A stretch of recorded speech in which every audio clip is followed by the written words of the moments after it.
welcome to You Know How This Ends, the podcast where you learn all things, everything that has to do with growing, progressing, becoming, and stepping into that higher, holier, deeper, better, more amazing version of you in the best, most beautiful, most aligned way.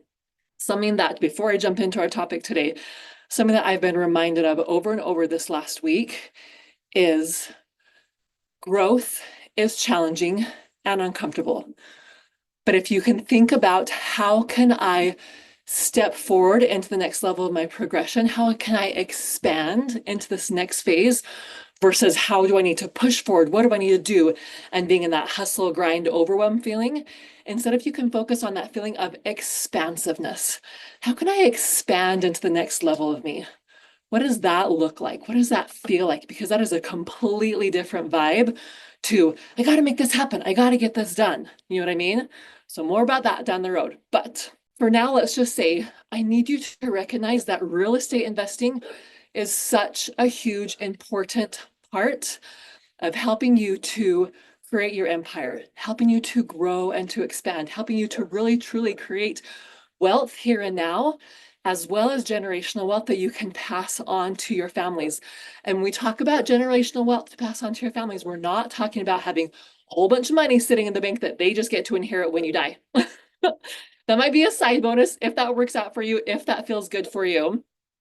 What true generational wealth is the alignment, the knowledge, the training, the education to pass on to your children, to their children, to your posterity, so that they know the tools, the resources, the knowledge, the education, like I already said, they know what they need to do to be able to move on in whatever area of life they want to do.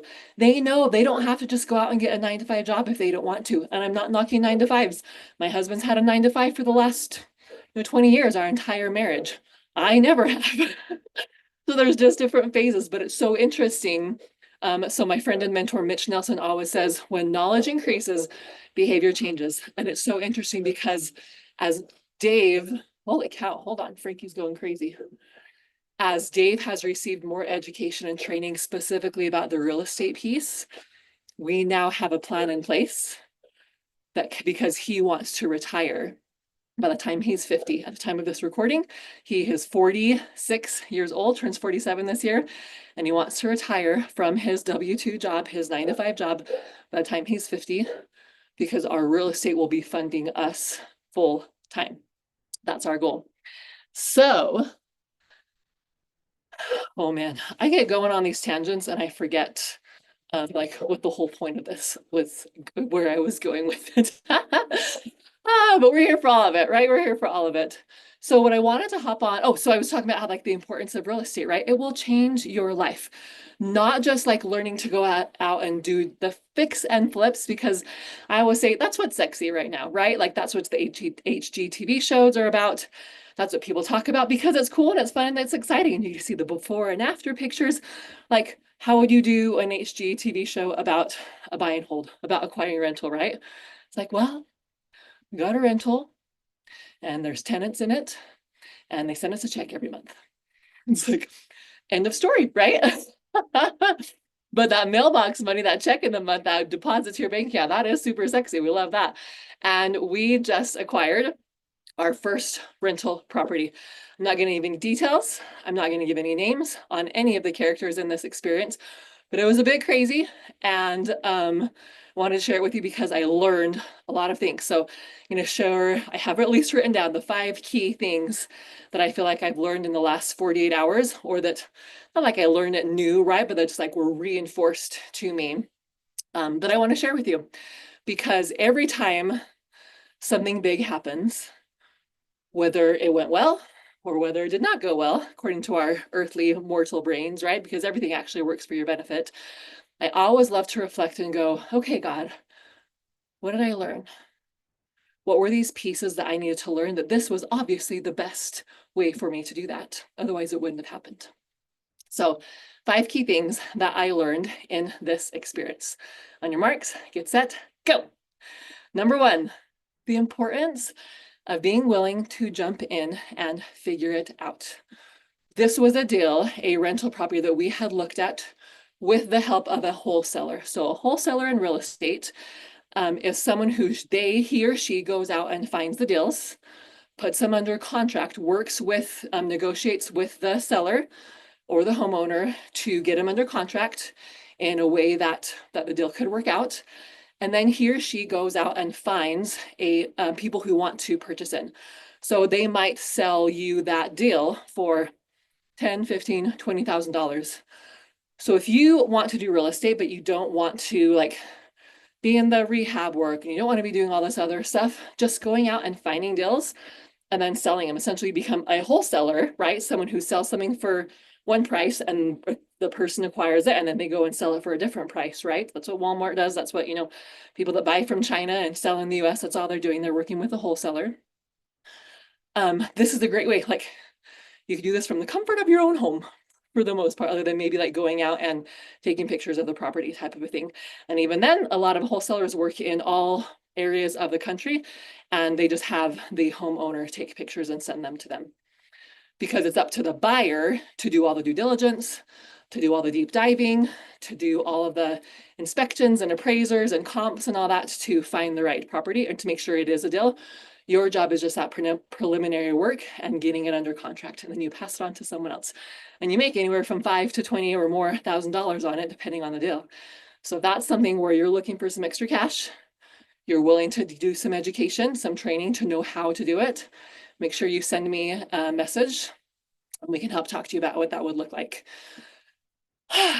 So this is a property that we acquired through a wholesaler. She had put the property under contract. This is a situation where the homeowners were wanting to stay in their home, but couldn't afford, or in the past hadn't been able to afford the payments for a particular time, and so they were behind in their mortgage payments. Now they could, situation had improved, but the home was going to foreclosure.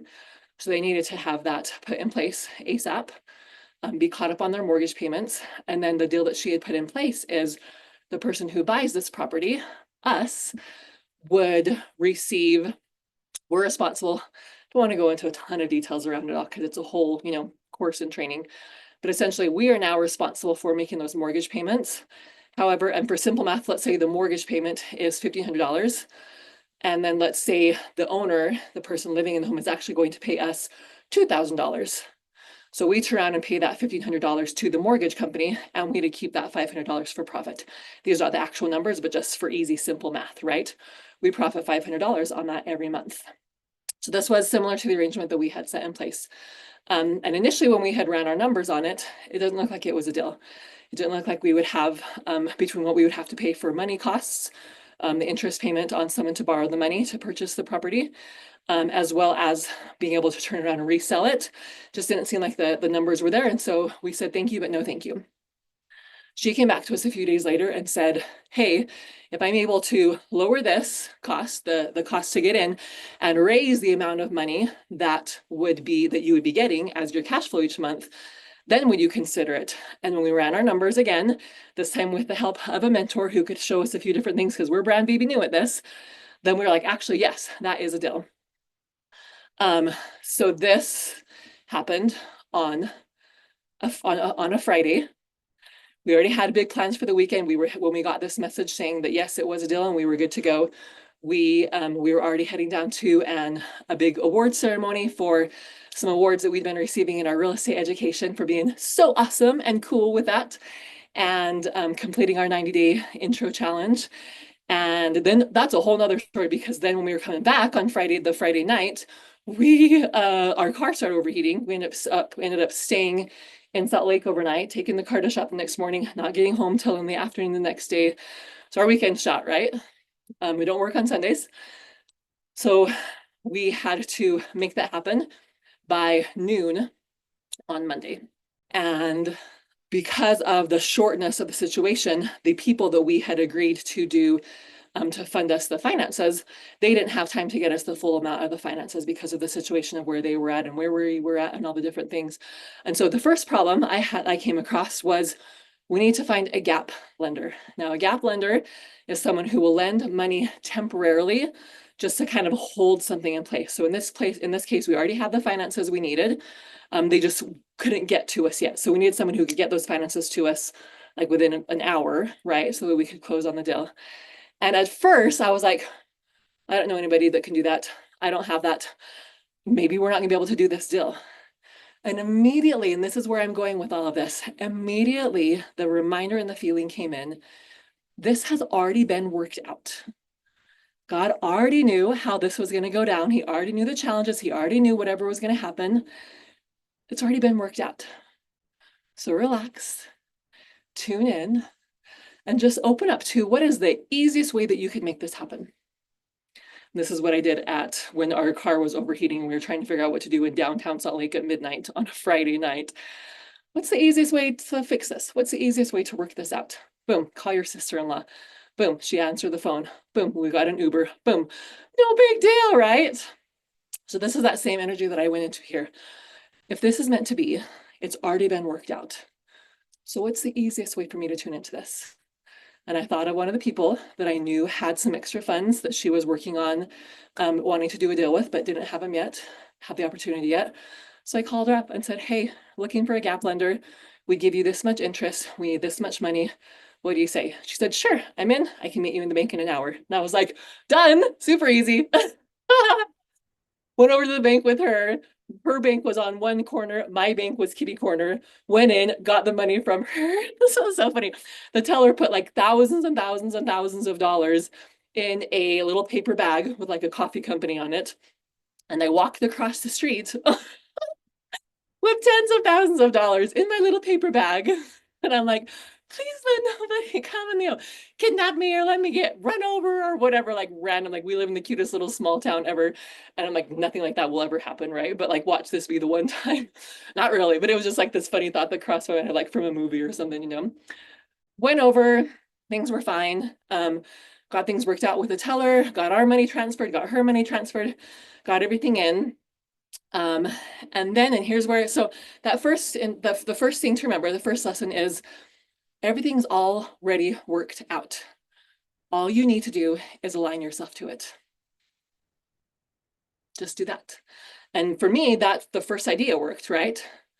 Actually, the second idea, because first I reached out to one person, but immediately I had the impression to reach out to the other person before the first person even responded. The second person responded quickly, and we worked out the deal and everything.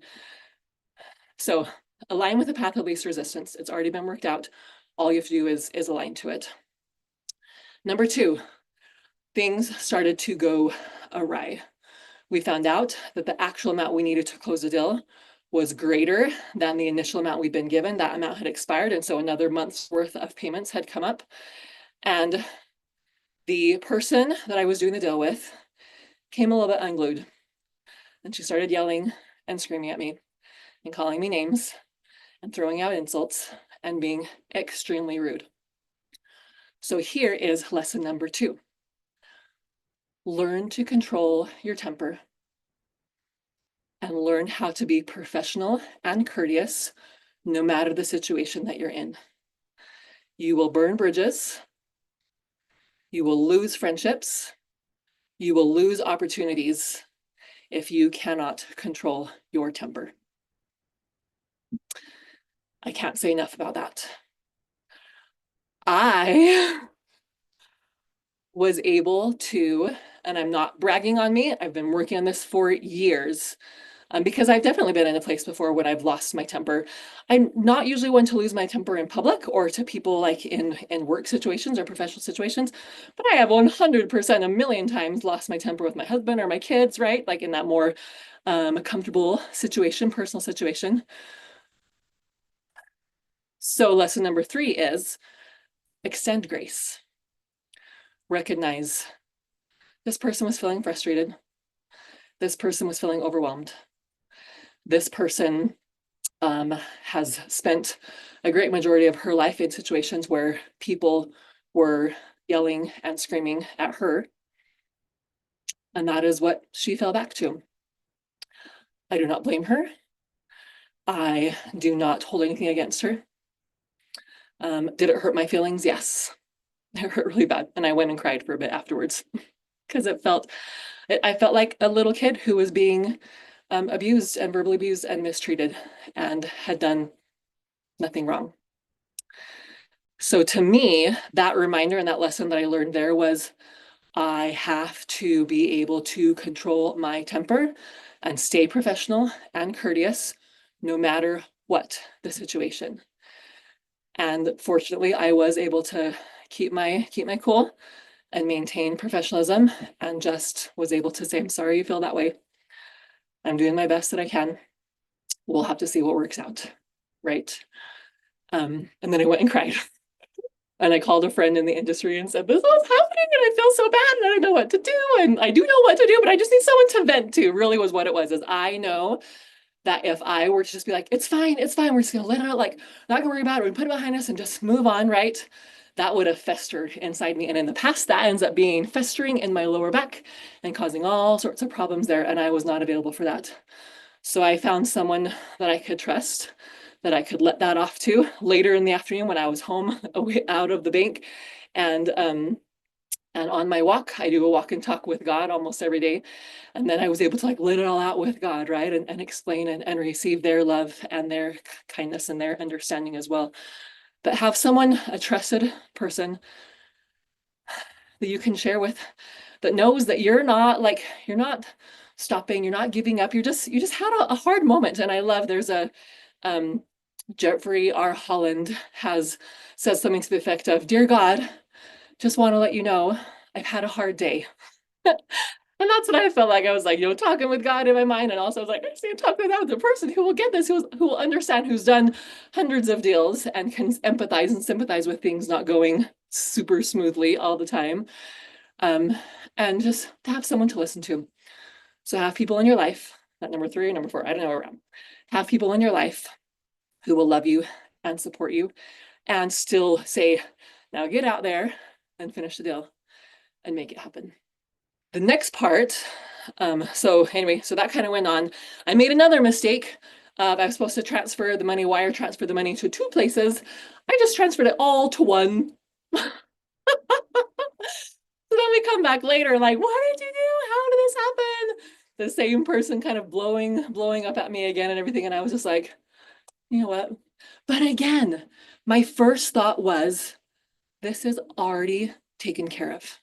This is figure outable. I called up a person who I thought might be able to help me with the situation, and they couldn't. And then I was like, well, if I sent too much money and the person that received it knows that that was way more than they were supposed to receive, can I just call that person and ask them to send the balance back or send it over to the person that it was supposed to go to? And when I asked the people that I was working with if I could do that, they're like, well, you can try, but most likely they won't. They don't have to. They could just give it all to this other person, right? Technically. But I found the number. I called them up, explained the situation, took ownership. I said, I recognize this is completely my fault. This is my first time doing this it's our first rental property. This is what happened. Is there any way you'd be able to work with us and send the balance over to this person or back to me? She wasn't super happy about it. She wasn't like overly friendly, but I was courteous and I was professional and I was kind, and she did it. And when I told the people that I've been working with that she was sending it back, they were like, oh my goodness, we've never heard of that happening. And this is a miracle. And I was like, I know, because I'm in alignment. I choose not to freak out. I'm not available for stress and overwhelm. So I just simply choose for the path of least resistance, the easiest way to make this happen and to work something out or to take care of a problem. And I cannot stress enough, when you will look for that path. And it's not necessarily that it's going to be like super easy to make it happen. It might still require some effort on your part, but it's provided, it's figured out, and you just have to take the steps to put it into place. Always, always, always. And sometimes that happens right away, like it did for me yesterday, 2 or 3 different times. And sometimes it takes a little bit longer. And this is where you have to learn to trust the process. Maybe that wouldn't have worked out. Maybe all that money would have gone to the lawyers and on to pay off the person's mortgage, and they would have got an extra $20,000 to pay off their mortgage a little bit more, right? It worked out. We would have been acquiring the property for a less amount, so that would have been fine. And I would have just needed to find another gap lender to come in and loan us the balance that needed to go to the other partner in this. Okay, so then we would have figured that out, right? But because I have adopted that mentality and it hasn't come overnight, it's taken years to really develop it and sit in it fully. And I'm still not perfect at it. But it was so beautiful to feel that alignment and go, yeah, this has already worked out. And one way or another, it will work out. So what's the most aligned, makes the most sense, easiest step that I can do to move into that process? Ta-da! There we are, right? So the next thing that happened, or the next finding people who are support. So jumping in and figuring it out. That was number one. I don't know if I clarified that, but number one, just jumping in and figuring it out. My husband last night when we were headed to bed, he was like, "You are the coolest person I know." And he tells me that often. And I'm always like, "Why? Tell me why." Like, I don't want to just hear you're so cool. Like, I don't know why I'm so cool, right? And he says, "Because you just did a real estate deal. You're our first real estate deal. And you just figured it out. There were so many things we didn't know how to do, so many mistakes that I made. But I was willing to jump in and figure it out. I was willing to be in that messy middle. I was willing to be awkward, super awkward, making 2 huge mistakes yesterday, right? But guess what? I will never make that mistake again. I guess only one of them was an actual mistake of wiring the funds to the same person instead of to 2 people. Guess what? I will never make that mistake again. From here on out, I will remember, how many wires am I doing? Is this all going to the same place, or is this going to multiple places? And when you hear people and you hear their stories, like we hear this all the time, right? Like, oh man, the first time I did this, it was such a mess. And the first time I did that, it was such a mess. But yet we think, no, for me to start something new, for me to start a business, for me to jump into real estate investing, for me to have a conversation with my husband or with my kids, or to change something, I have to have it all figured out. I have to know how it's going to work out. Why on earth would you think that? No one else does. No one else did. People who are successful are willing to jump in and figure it out because they know how it ends. They know that whatever happens, it'll work out. And it might be hard. We've been through lots of challenges. My husband and I, in the last couple of years of building our business and all this, we've been through hell and back. It's been really, really hard. It's been extremely rewarding as well. We've seen huge benefits and huge blessings, physically, mentally, emotionally, spiritually, financially.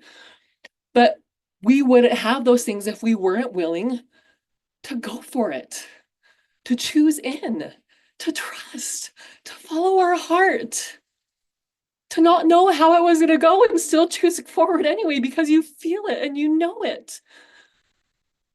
Can you tell this is something I feel really strongly about? And probably the biggest thing that I could tell you is, what would you do? What would you do if you knew that you would have success?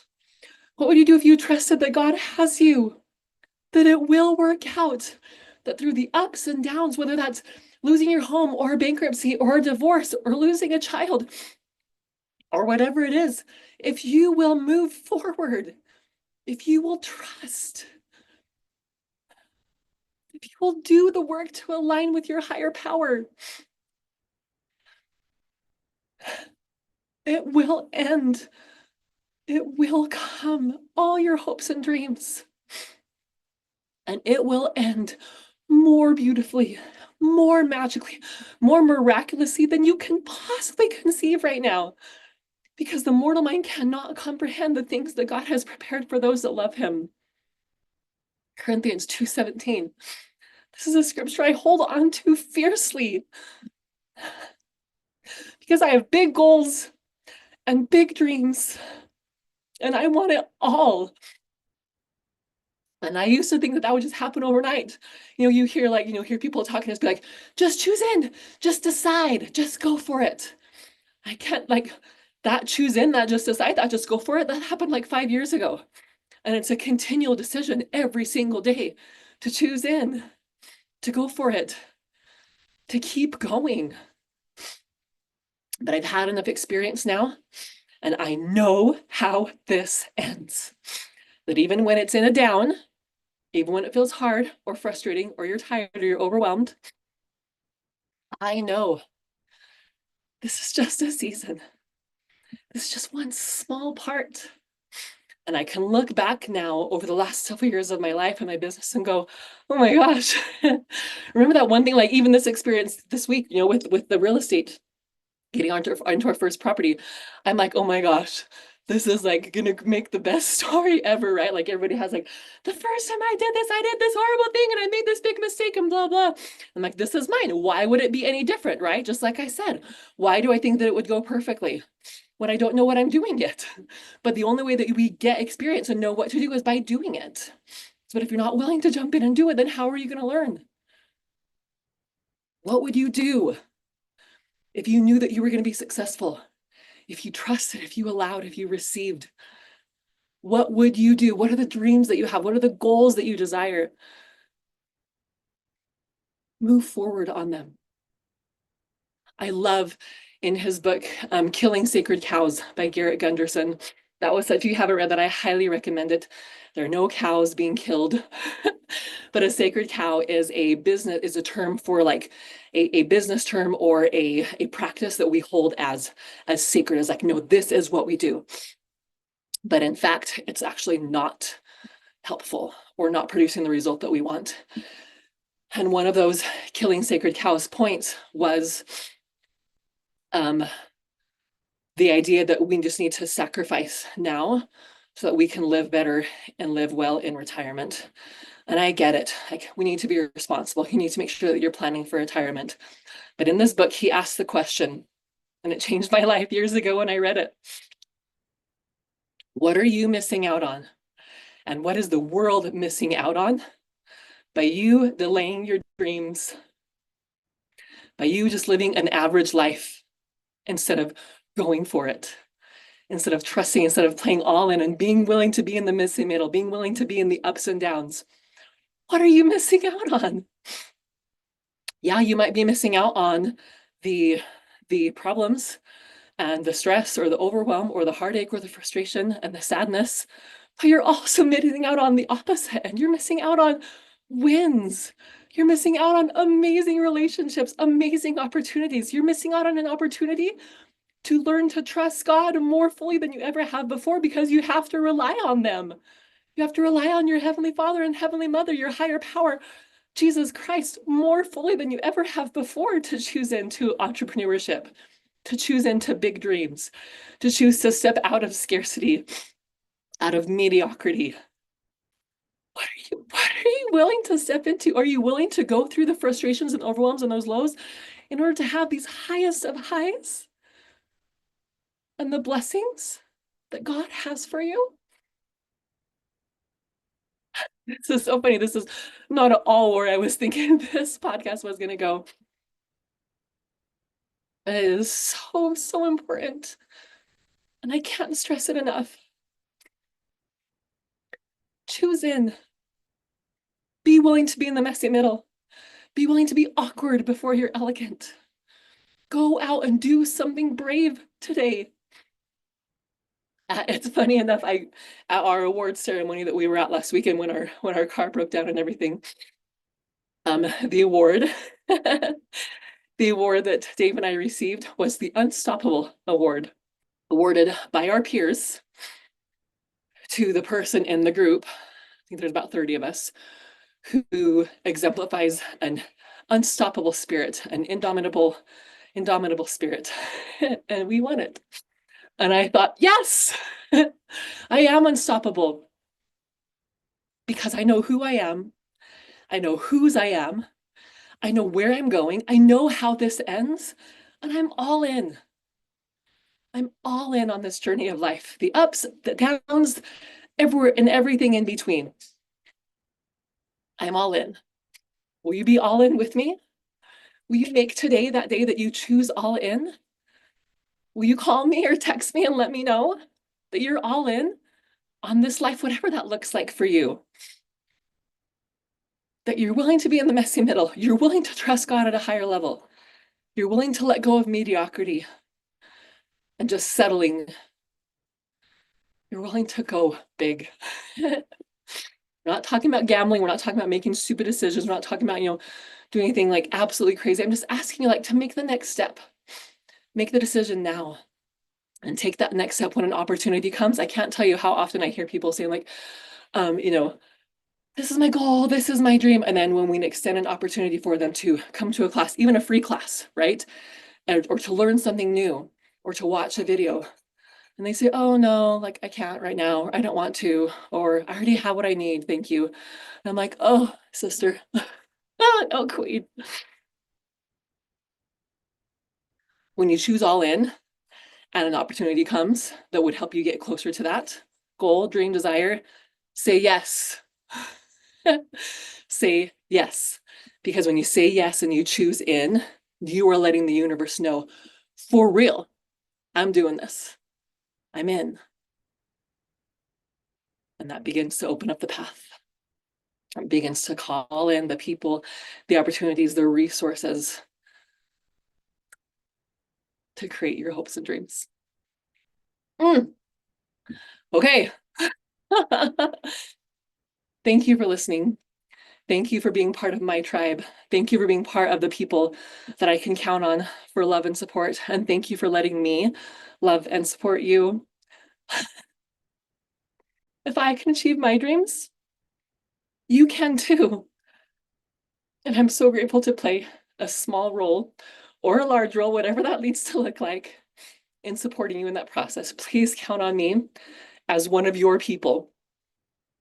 Don't remember if I said that. That was supposed to be one of my 5 is have people in your life that you can count on for love and support and guidance and motivation that will meet you wherever you're at. I'm happy to be one of those people for you. I love you. God loves you. You're doing better than you think.